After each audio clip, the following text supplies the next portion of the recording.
Do you ever feel like there are two different versions of your English? There's the English in your head, the one that understands podcasts, movies, and articles perfectly. And then there's the English that comes out of your mouth, the one that sometimes feels a little slow, a little shy, a little less confident.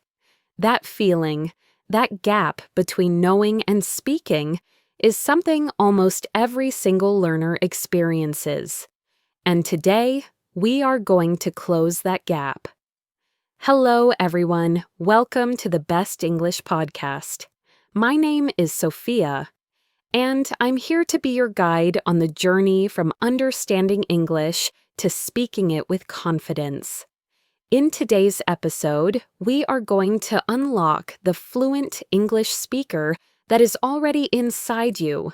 We're not going to do it with boring grammar books or difficult vocabulary lists. We're going to do it by stepping into real-life situations: a busy bus stop, a quiet doctor's office, a colorful local market. We will listen to detailed stories, learn the exact simple phrases you need for these moments, and practice them together. So, I have one small request for you today. Don't just be a listener, be a speaker. When you hear a phrase you like, repeat it with me. Let your voice practice the sounds. This is your safe space to build real skills. If you're ready to turn knowledge into confidence, let's begin. Let's start with a very common place where we can feel a little bit of pressure: the bus stop. Imagine a young man named Ethan. Ethan is a university student, and every morning he takes the bus to his campus. He understands his professors and his textbooks quite well, but speaking, that's a different story. He often feels shy, a persistent, quiet worry that he'll make a mistake or that people won't understand his accent. One Monday morning, the bus was running very late. The digital sign showed a 10-minute delay, which then became a 15-minute delay. Usually, Ethan would just stand quietly, scrolling through his phone without really seeing anything, feeling that familiar knot of anxiety tightening in his stomach about being late for his first class. But on this day, he decided to try something different. He had been listening to this very podcast and felt a little spark of motivation.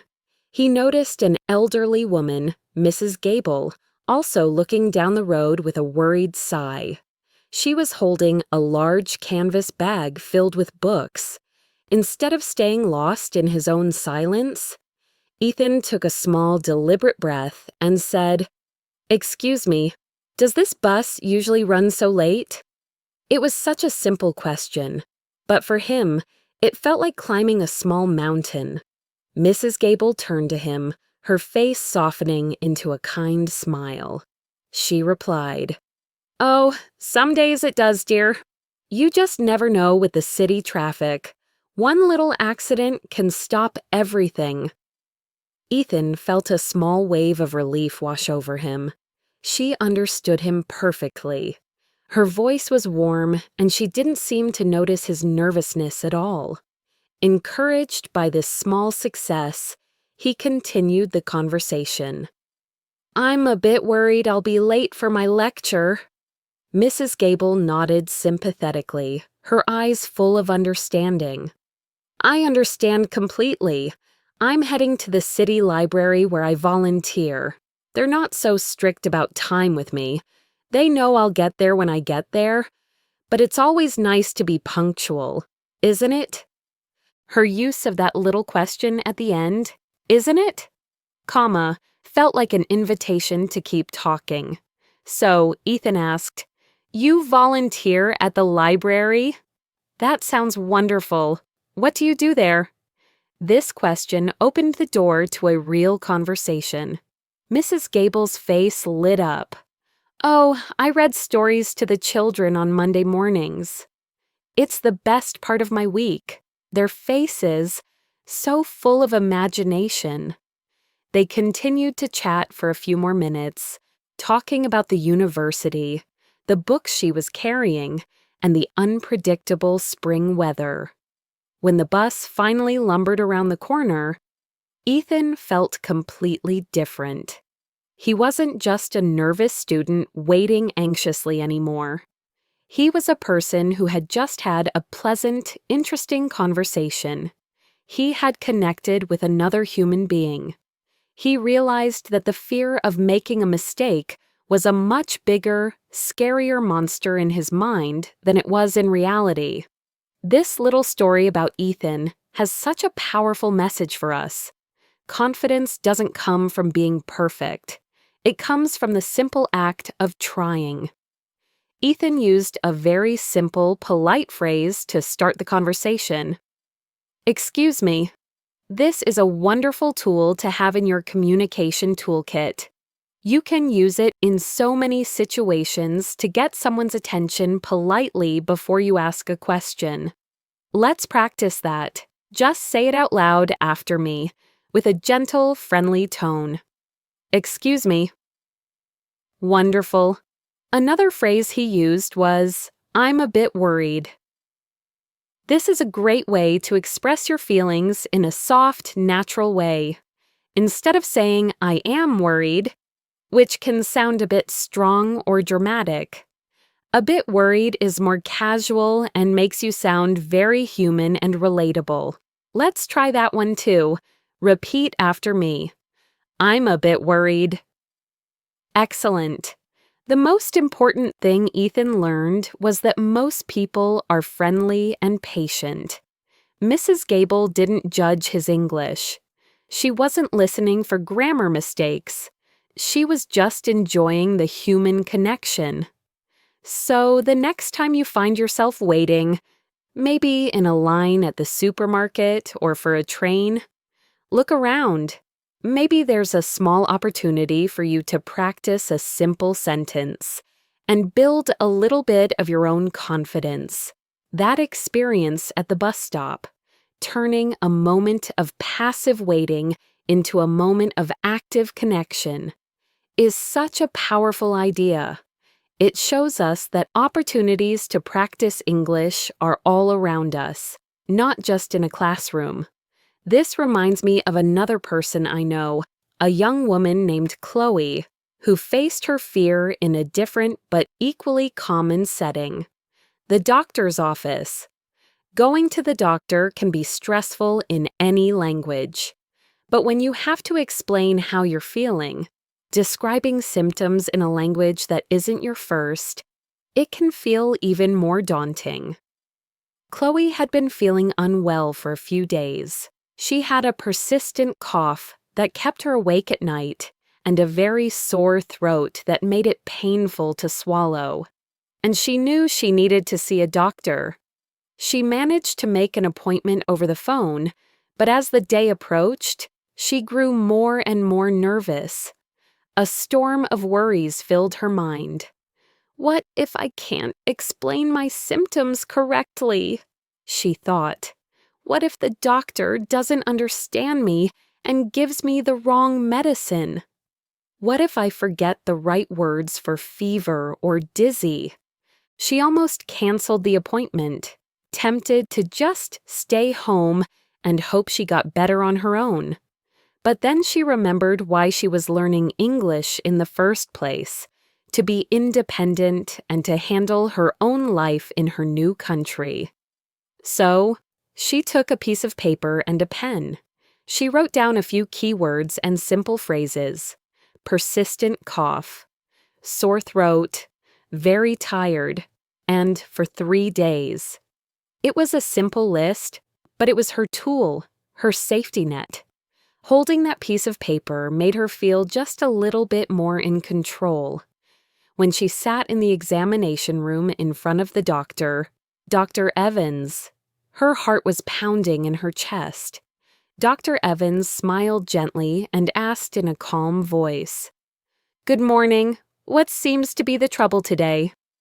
Chloe took a slow, deep breath, glanced at her small list, and said, "I have a bad cough. And my throat is sore. She paused, then added for more detail. The cough is worse at night. And I have been feeling very tired for 3 days. Dr. Evans listened patiently, nodding as she spoke, which made her feel seen and heard. He then asked a few more specific questions. Do you have a fever? Are you experiencing any headaches or body aches? Chloe understood the questions and answered simply. No, I don't have a fever, but yes, I have a small headache and my muscles ache.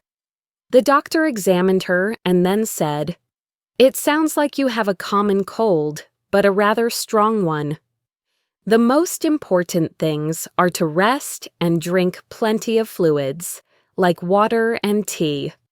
I will write you a prescription for some cough syrup to help you sleep at night. He explained how to take the medicine in very clear, simple terms. Take 1 spoonful before you go to bed. To be sure, Chloe repeated it back. So, 1 spoonful every night? Dr. Evans confirmed, That's right. Chloe understood everything. As she left the clinic with her prescription in hand, a huge weight lifted from her shoulders. It wasn't just about getting the right medicine. It was about the fact that she had done it. She had advocated for herself. She had communicated her needs. She had understood the doctor's advice. And she had handled the entire situation all by herself. Chloe's story teaches us another vital lesson about confidence. Preparation is your best friend. She didn't try to memorize long, complicated medical explanations. She focused on the key vocabulary she needed for that specific situation. This is a fantastic strategy for any English learner. Before you go into a situation where you know you'll need to speak, like going to a restaurant, a bank, or a parent-teacher meeting, take 5 minutes to think about the words you might need. You can write them down on your phone or a small piece of paper, just like Chloe did. It's not cheating. It's being smart and prepared. Let's look at the simple, clear phrases Chloe used. She said, I have a bad cough. This is a perfect way to describe a symptom. I have, followed by the problem. Let's practice that structure. Imagine you have a stomachache. How would you say it? Say it aloud. I have a stomachache. Now imagine you have a runny nose. You could say, I have a runny nose. It's a simple and effective pattern. The doctor also used a very common and useful phrase. What seems to be the trouble? This is a very gentle and polite way of asking, what is the problem? When you hear this, you know the person is ready to listen and help. The key takeaway from Chloe's experience is that clarity is more important than complexity. You don't need to use advanced medical terms to be understood. Simple, direct sentences are often the best way to communicate, especially in important situations. Her small victory in that clinic gave her a confidence boost that she carried with her into many other conversations. From the clinical quiet of the doctor's office, let's travel to a place full of life, colors, sounds, and smells. A local market. This is a wonderful place to practice your English in a very interactive and fun way. Let me tell you about a man named Leo. Leo recently moved to a new city and loved exploring the weekend farmers market. He was always amazed by the vibrant, fresh fruits and vegetables. For the first few weeks, he would just point at what he wanted, hold out his money, and leave with his bag. He was too intimidated to speak, worried his accent would be too strong, or that he would misunderstand the price. But he wanted to connect more with the local culture, and he knew that meant he had to start talking. One Saturday, he decided his mission was to buy some apples and have a real conversation. He approached a friendly-looking vendor, Mr. Pine, whose stall was overflowing with bright red apples. Instead of just pointing, he smiled and said, "Good morning. Those apples look lovely." Mr. Pine, a man with a big, warm smile, beamed with pride. "Good morning. They were picked just yesterday from my own orchard, freshest in the market." Leo felt a spark of encouragement. He then asked the all-important question, "How much are they for a kilo?" This is a very common and useful question when shopping. Let's practice it together. Repeat after me. "How much are they for a kilo?" Excellent. Mr. Pine replied, "They're $3 a kilo, a very good price for this quality." Leo decided to buy some. He said, "Great. I'll take 2 kilos, please." Another fantastic phrase. "I'll take" or "I'll have" is the perfect, natural way to say what you want to buy. As Mr. Pine was weighing the apples, Leo noticed some strange, colorful tomatoes with interesting shapes. He had never seen anything like them before. His curiosity got the better of his shyness. He pointed and asked, "I'm sorry, what are those called?" "They look very interesting." He was a little nervous asking this, worried it was a silly question. But Mr. Pine was thrilled to share his knowledge. "Ah, those are heirloom tomatoes. They come in all different shapes and colors, and they have a much sweeter, richer flavor than the regular ones. Would you like to try one?" He skillfully cut off a small slice of a yellow tomato and offered it to Leo. Leo tasted it, and his eyes widened. "Wow, that's delicious! It's so sweet!" he exclaimed. "In that case, I'll have half a kilo of these as well, please." He left the market that day with not just fresh produce, but with a feeling of real accomplishment. He had a real conversation.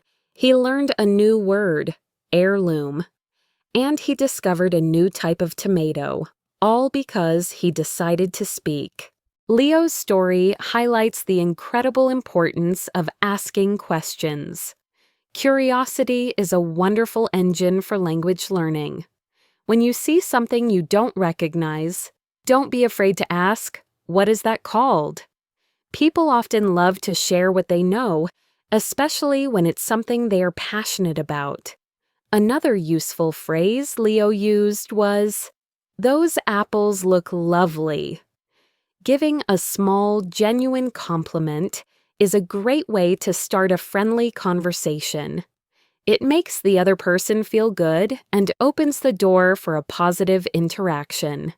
You could say, "Those flowers are beautiful," or "That bread smells amazing." It's a simple act of kindness that can lead to a great practice opportunity. Let's also think about the structure of Leo's requests. He said, "I'll take 2 kilos, please." The word "please" at the end makes the request polite and soft. It's a small word, but it makes a big difference in how your sentence is received. Always try to add "please" when you are asking for something. You can also practice asking about prices for different things. Imagine you see some bananas. You can ask, "How much are the bananas?" Or if you see some cheese, you could ask, "How much is this cheese?" The more you practice these simple question forms, the more automatic they will become. Leo's trip to the market shows that everyday errands can be turned into exciting learning adventures. You just need a little bit of courage and a few useful phrases in your pocket. Now, let's shift from the busy market to a much quieter but equally important place for an English learner, the library. For many people, the library is a sanctuary, a place of peace and knowledge. But it can also be a place with its own set of rules and procedures, which might feel intimidating if you're not familiar with them. Let's follow the story of a young woman named Maya. Maya loved reading, and she was thrilled to discover a large public library near her new apartment. She wanted to get a library card and start borrowing books to help with her English, but she was worried about the process. What forms would she need to fill out? Were there any special rules she needed to know? What if she didn't understand the librarian? She decided to prepare. Before going, she looked up the library's website and found that she needed proof of address, like a utility bill, and a form of identification. This small step of preparation already made her feel much more in control and less anxious. When she arrived, she walked up to the main information desk. A librarian with a warm smile and glasses looked up and said, "Hello, how can I help you?" Maya, feeling a little nervous but prepared, said, "Good morning. I would like to register for a library card." This is a perfect, polite sentence for making a request. "I would like to" is a wonderful phrase that is more formal and polite than "I want to." Let's practice that. Repeat after me. I would like to register for a library card. Very good. The librarian replied, "Of course. I can help you with that. Do you have your ID and a proof of address with you?" Because Maya had prepared, she confidently said, "Yes, I have my passport and a utility bill right here." She handed over the documents. The librarian gave her a short form to fill out. Maya filled in her name, address, and phone number. When she was finished, she handed it back, and the librarian printed a brand new library card for her. "Here you are," the librarian said. "You can borrow up to 10 books at a time, and they are due back in 3 weeks. You can renew them online if you need more time." Maya listened carefully to the instructions. To make sure she understood correctly, she used a very smart technique: clarification by repetition. She asked, "So I can keep the books for 3 weeks, and I can renew online. Is that correct?" This is an excellent strategy for any learner. Asking a clarifying question like, "Is that correct?" shows that you are listening carefully, and it prevents any future misunderstandings or late fees. The librarian confirmed, "Yes, that's correct. Enjoy the library." Though Maya felt a surge of pride. She then asked another question. "Thank you so much. One more thing. Where can I find the section for English language learners?" The librarian pointed towards a bright corner of the library. "It's over there in the language and literature section. We have a great collection of graded readers, which are fantastic for practice." Maya thanked her again and went to explore. She left the library that day, not just with her first borrowed book, but with the confidence that she could navigate new systems and communicate her needs effectively. Maya's experience teaches us 2 important things. First, as we saw with Chloe, a little bit of preparation goes a long way. Finding out what you need beforehand can reduce anxiety and make you feel much more confident. Second, don't be afraid to ask for clarification. Repeating information back or asking, "Is that correct?" or is a sign of a careful and engaged listener. It's not a sign of weakness. Let's practice another clarifying question. You could also say, "So you mean I should return them in 3 weeks?" Let's try saying that out loud. "So you mean I should return them in 3 weeks?" This helps to confirm the information in your own words. The library, a place of quiet learning, became Maya's place of confident practice. And it can be for you too. From the quiet halls of the library, let's step into a more dynamic and sometimes challenging environment, a new workplace. Starting a new job is a mix of excitement and nervousness for anyone. You have to learn new tasks, understand a new company culture, and get to know new colleagues. Doing all of this in English can add another layer of pressure. This was the situation for a man named Omar, a talented software developer who had just joined an international technology company. He was brilliant at coding, but his confidence in his spoken English was not as strong. On his first day, he was introduced to his team. His manager, a woman named Susan, walked him around the office. "Omar, this is David. He's one of our senior developers," she said, pointing to a man working at his computer. Omar smiled, extended his hand, and said, "Hello, David. It's a pleasure to meet you. I'm looking forward to working with you." David shook his hand warmly and replied, "Welcome to the team, Omar. It's great to have you here. We're glad to have your expertise." "It's a pleasure to meet you" is a slightly more formal and very polite way of saying, "Nice to meet you." Adding, "I'm looking forward to working with you" is a wonderful professional touch. It shows enthusiasm and a positive attitude. Let's practice it. "It's a pleasure to meet you." Excellent. Later that day, Susan gave Omar his first task. She explained the project in a meeting, using a lot of technical terms and company-specific acronyms. It was a lot of new information, and Omar felt a little overwhelmed. He didn't want to seem like he wasn't capable on his very first day. The old Omar would have just nodded and said, "Okay," and then struggled alone at his desk, wasting hours trying to figure things out. But the new, more confident Omar chose to be honest and proactive. He said, "Thank you, Susan. That's very clear. Just to be sure I've got everything right, could I quickly summarize the main points back to you?" This was an incredibly smart and professional move. It showed that he was not only listening, but he was also taking responsibility for his understanding. Susan was impressed. "Of course, Omar.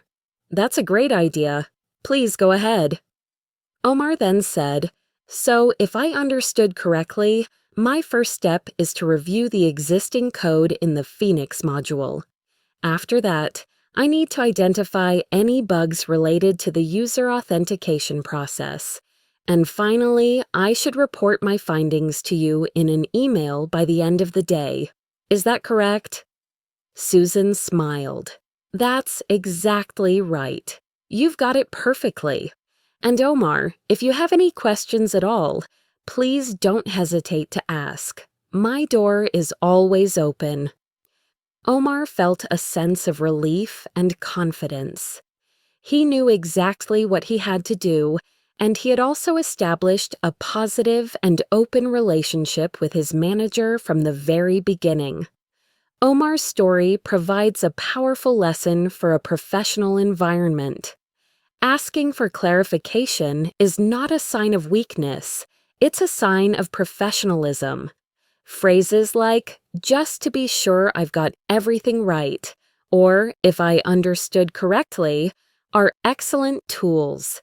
They show you are diligent and want to do the job correctly. Let's practice one of those. Repeat after me. "If I understood correctly."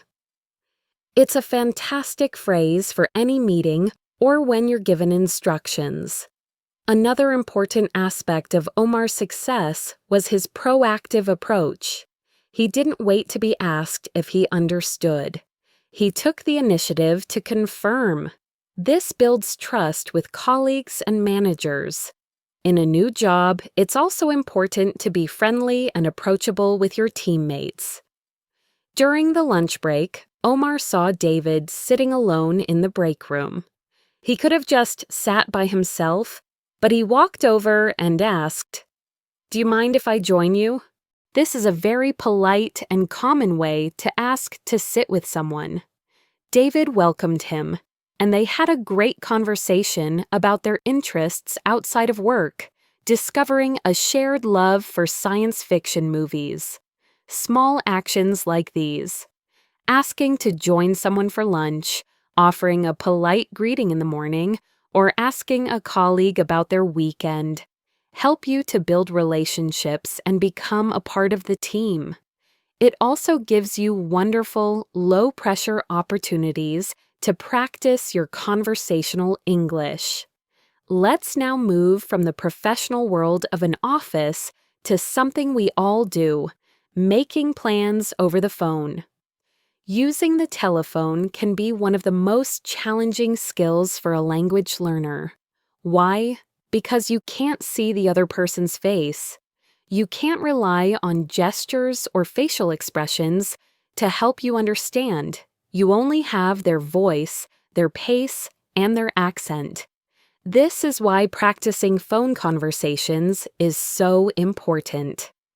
Let's follow the story of a woman named Isabella, who wanted to make a dinner reservation at a popular new Italian restaurant. She had heard great things about it and wanted to surprise her husband for their anniversary. She found the restaurant's number online, but she hesitated for a good 10 minutes before dialing. Her palms felt a little sweaty.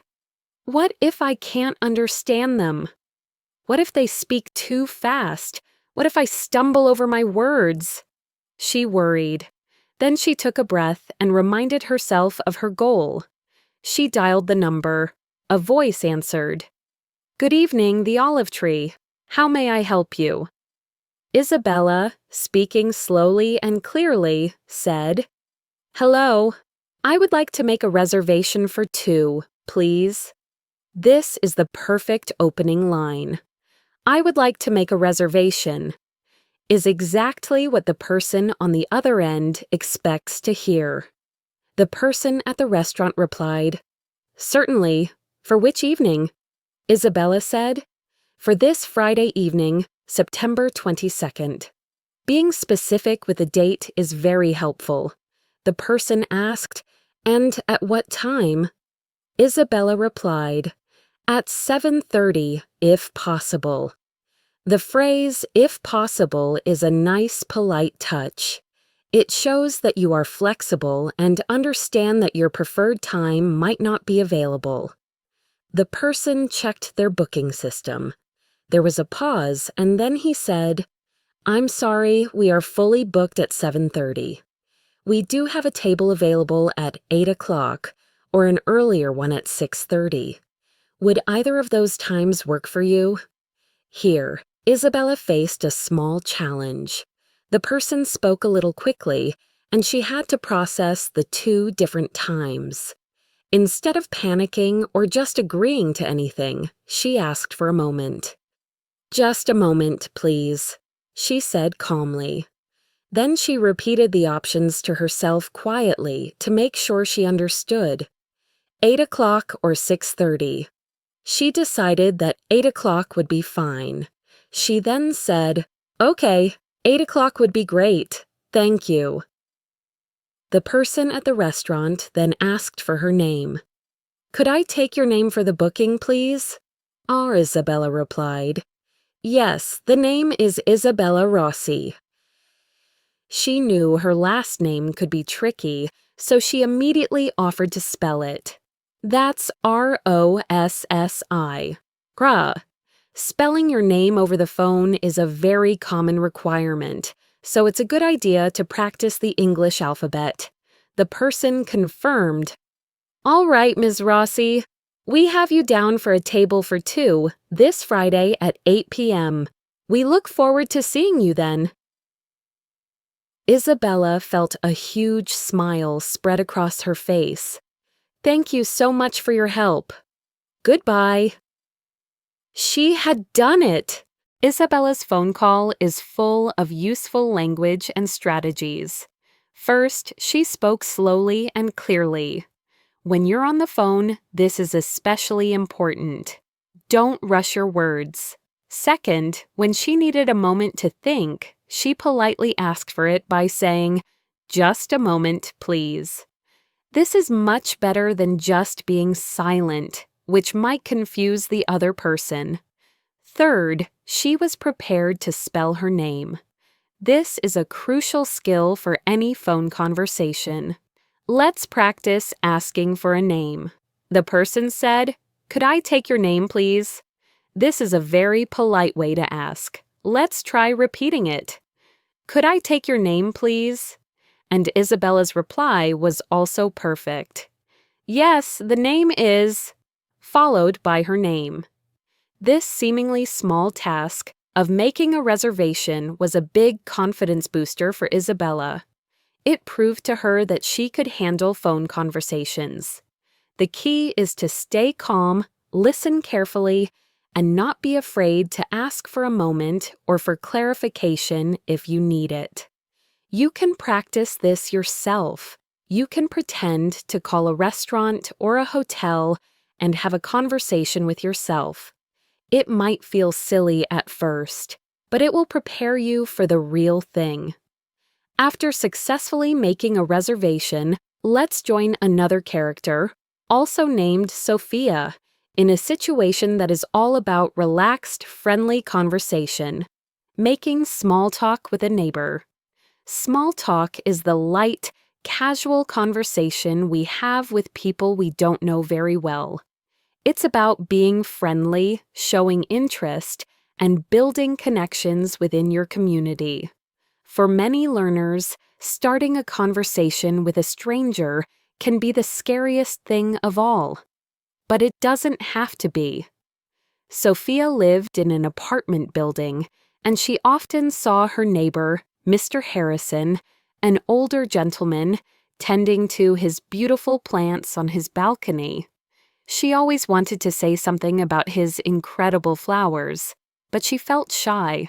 One sunny afternoon, she saw him outside carefully watering his roses.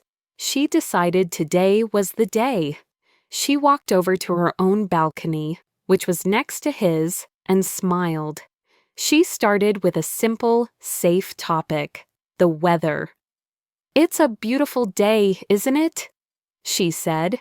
This type of question, called a tag question, is a very common and friendly way to start small talk.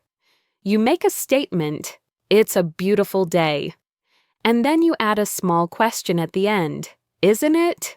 which invites the other person to agree and start talking.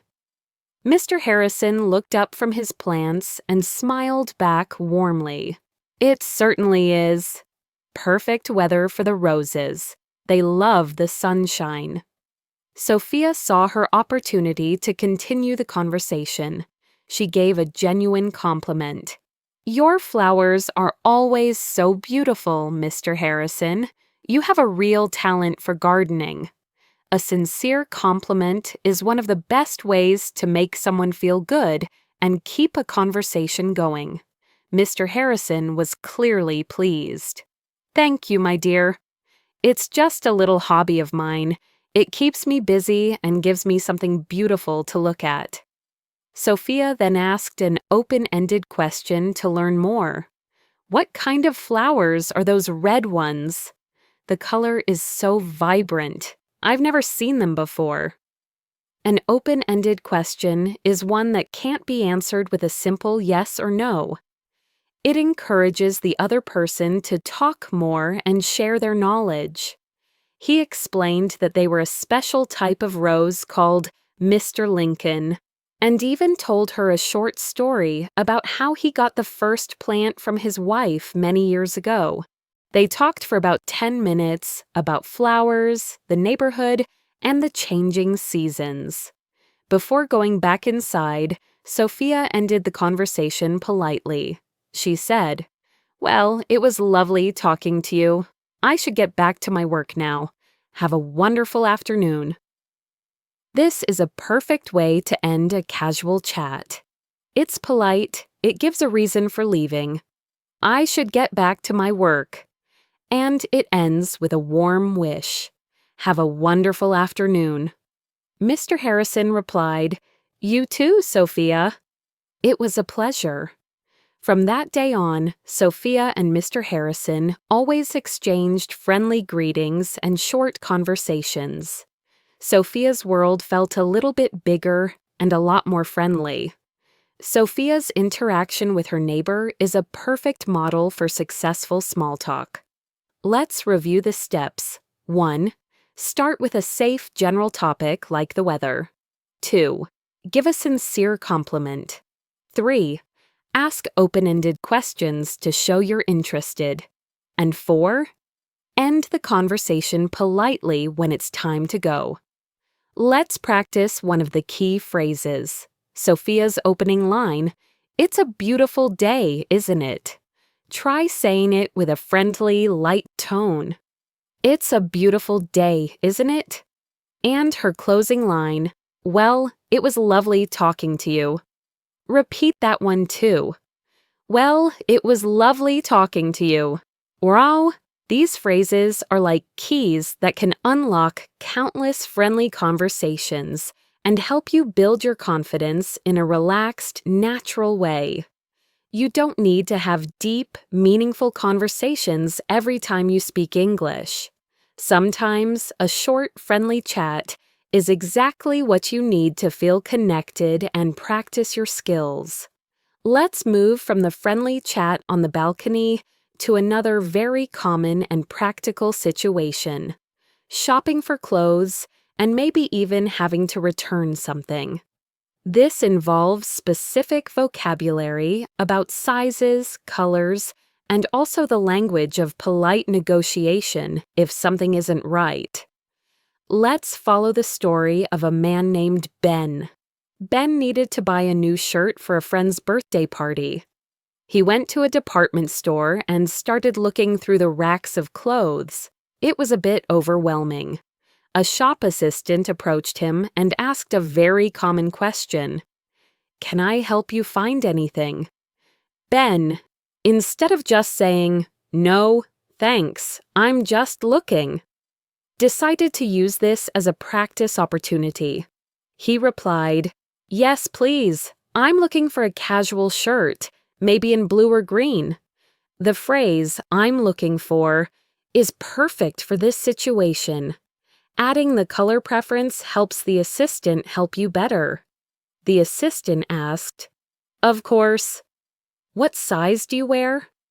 Ben knew his size, but to be sure, he said, "I'm usually a medium, but sizes can be different in different brands. Could I try this one on?" What? Asking, "Could I try this on?" is the essential question you need when shopping for clothes. The assistant showed him to the fitting rooms. Ben tried the shirt on.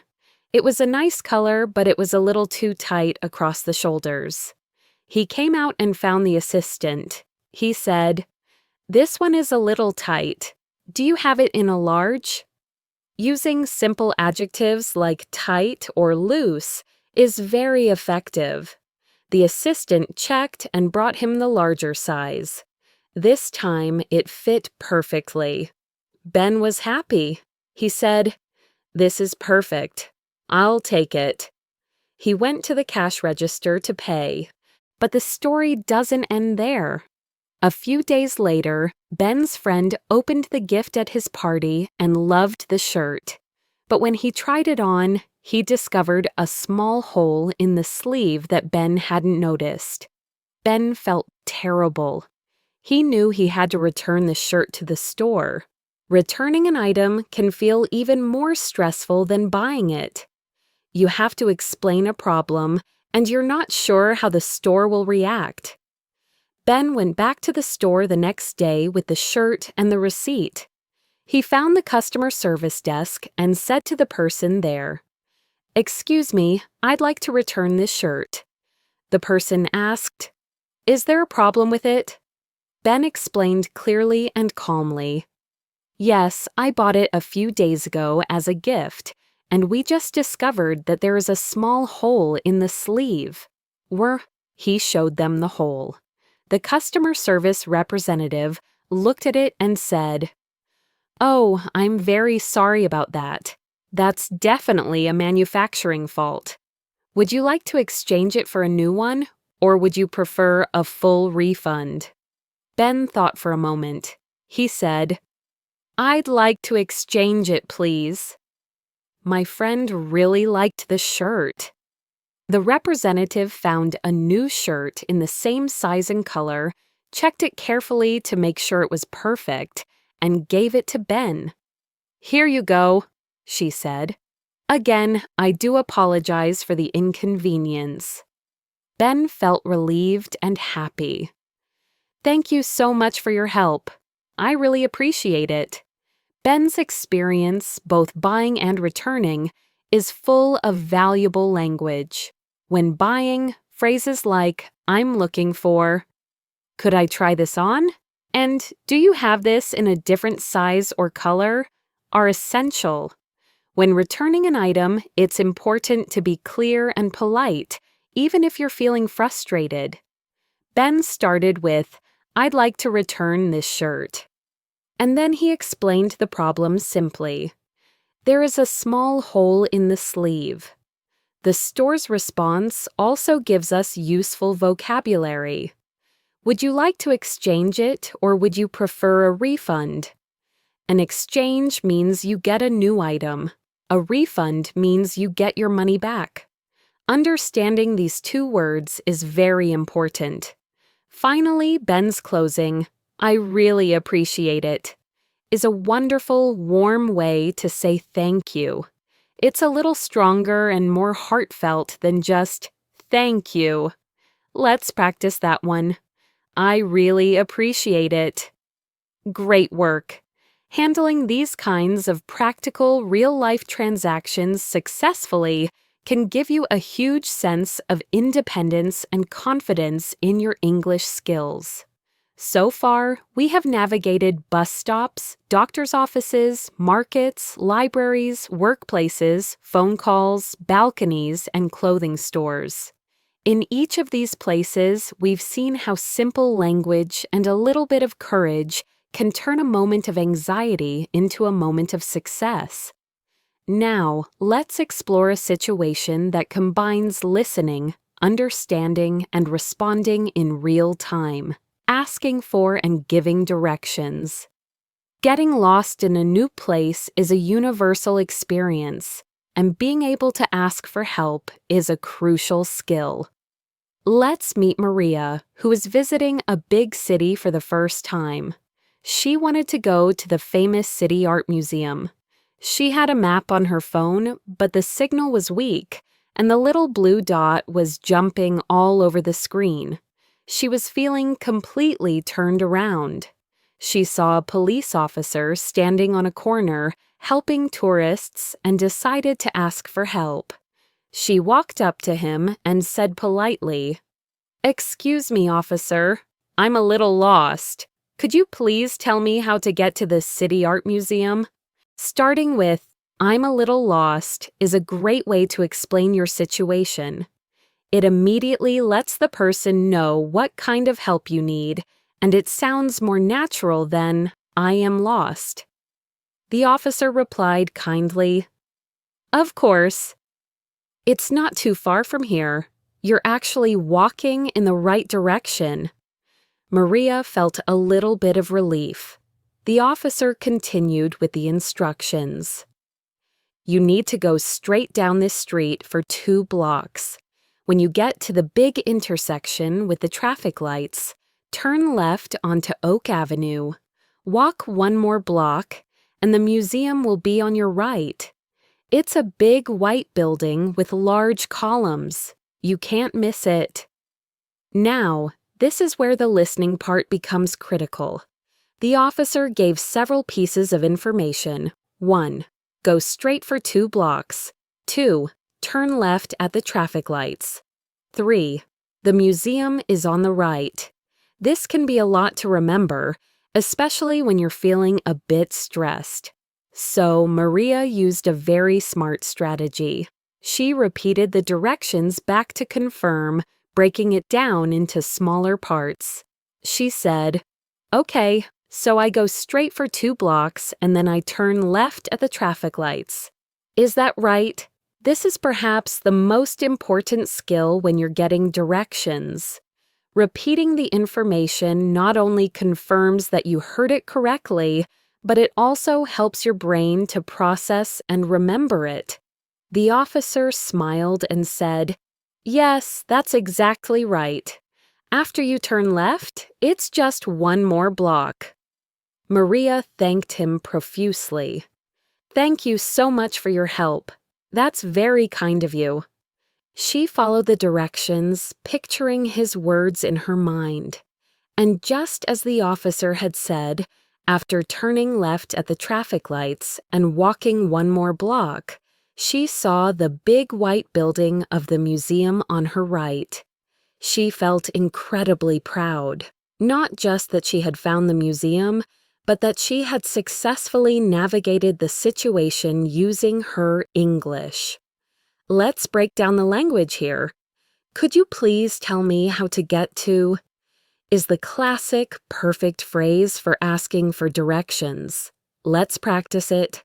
Imagine you want to go to the train station. Say it aloud. "Could you please tell me how to get to the train station?" Fantastic.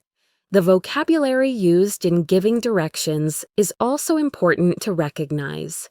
Words like go straight, turn left, turn right, it's on your right/left, and landmarks like traffic lights, intersection, or at the corner are very common. When you're listening to directions, try to picture a map in your head. Visualize yourself walking down the street and making the turns. This can help you to process and remember the information more effectively. And let's not forget the power of repeating back. Maria's question, "Is that right?" after summarizing the directions was key to her success. You could also say, "Did I understand correctly?" Or, "So, just to confirm." All of these phrases show that you are an active listener. Being able to successfully ask for, understand, and follow directions in English is a true milestone. It means you can navigate the world independently, and that is a feeling of incredible freedom and confidence. We've covered so many practical situations, from public spaces to personal interactions. Now, let's bring it all home and talk about a place where we can practice English in a very safe and comfortable environment with our own family. For many learners, the idea of speaking English at home feels a bit strange or even forced at first, but it can be one of the most effective and enjoyable ways to improve. Let's look at the story of the Chen family. Mr. and Mrs. Chen had 2 children, 9-year-old Leo and 12-year-old Lily, and they all wanted to improve their English together. They decided to create something they called English Hour. Every evening, for 1 hour after dinner, the whole family would only speak English. There was only one rule: no one was allowed to laugh at mistakes. The goal was to communicate and have fun, not to be perfect. At first, it was a little awkward. The conversations were simple and sometimes slow. Mr. Chen would ask his son, "How was your day at school?" And Leo would reply, "It was good. We had a math test. It was hard." Mrs. Chen would then ask her daughter, "What did you learn in your English class today?" Lily might say, "We learned about animals. A lion is a big cat. A monkey eats bananas." They would talk about simple, everyday things. They would describe what they were doing, which is a great way to practice present continuous tense. For example, Mrs. Chen might say, "I am washing the dishes now. Leo, could you please dry them with this towel?" Or Mr. Chen might say, "I'm going to read the newspaper online. Does anyone want to watch TV?" They also used English for planning. On weekends, Mr. Chen would ask, What should we do this weekend? Should we go to the park or visit the museum? The children would share their ideas in simple English. Let's go to the park. I want to play on the swings and the slide. Over time, English hour became a normal and fun part of their day. They learned new vocabulary from each other. The children, who were learning English at school, would often teach their parents new words they had learned. The parents, in turn, helped the children form more complete and grammatically correct sentences. They made mistakes, of course. Sometimes they couldn't find the right word and had to describe it, like saying, the cold box in the kitchen instead of refrigerator. But they would laugh together and help each other find the right word. They weren't just practicing a language, they were spending quality time together and building a stronger family bond. The biggest change was in their confidence. Because they were practicing in a safe and supportive environment, they became less afraid of speaking English outside the home. Lily even started talking to her English teacher more in class. The Chen family story is a beautiful example of how language learning can be a shared journey. You don't have to do it alone. If you have family members or even roommates who are also learning, why not suggest a similar idea? It could be English dinner or English car ride. The key is to make it a consistent, low-pressure habit. The phrases they used are the building blocks of daily conversation. How was your day? What did you learn? Could you please? Let's go to. These are the phrases that weave the fabric of family life. Let's practice one of those planning phrases. What should we do this weekend? Say it out loud as if you're asking your own family. What should we do this weekend? This type of question opens up a conversation and invites everyone to participate. The most important lesson from the Chen family is about mindset. They created an environment where mistakes were seen as part of the learning process, not as failures. This is the healthiest mindset for any language learner.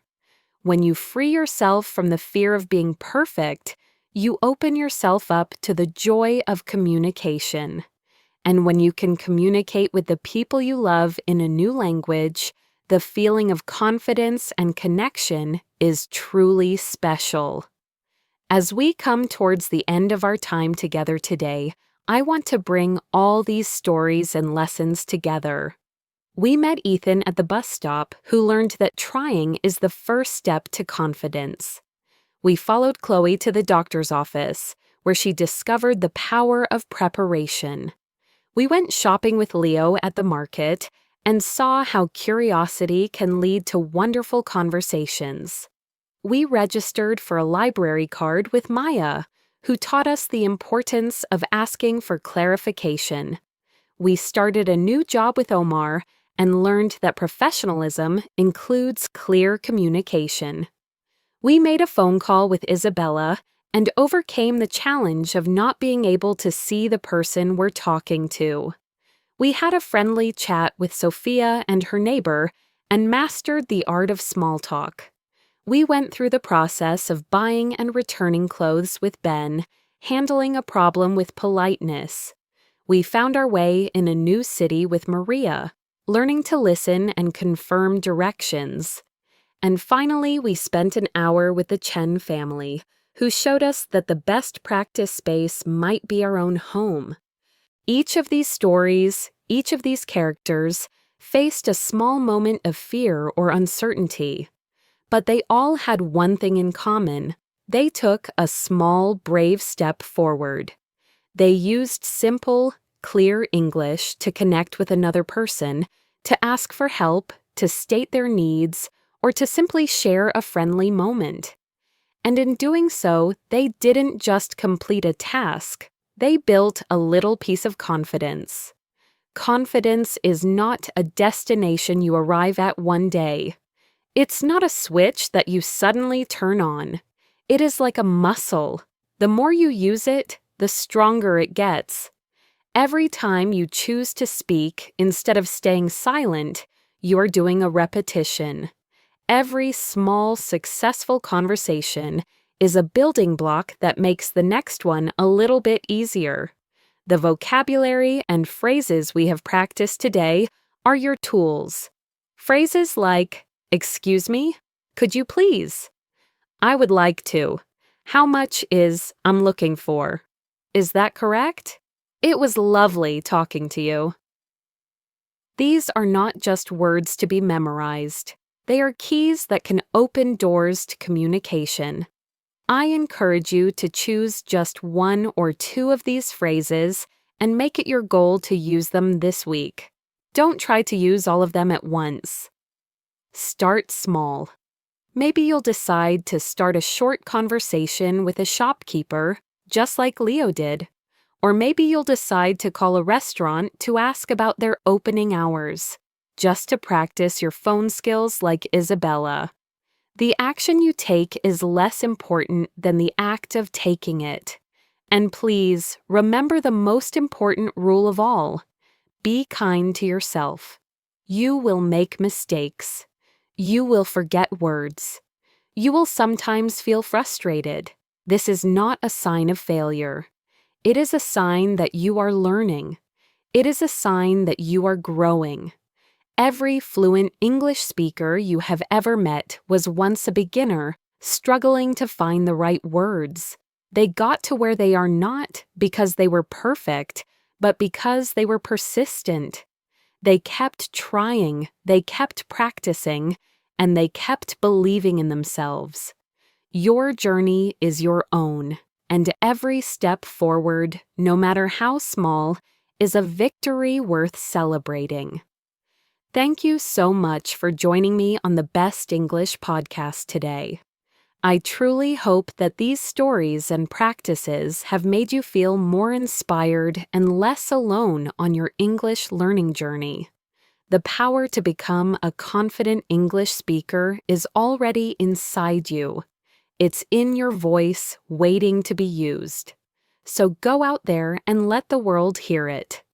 If you found this episode helpful, please consider subscribing to the podcast so you don't miss our daily episodes. And if you know someone else who is trying to build their confidence in English, please share this episode with them. Sometimes, hearing that someone else has the same fears and has overcome them can make all the difference. Until next time, my name is Sophia. Keep listening, keep practicing, and most importantly, keep believing in your own voice. Have a wonderful day.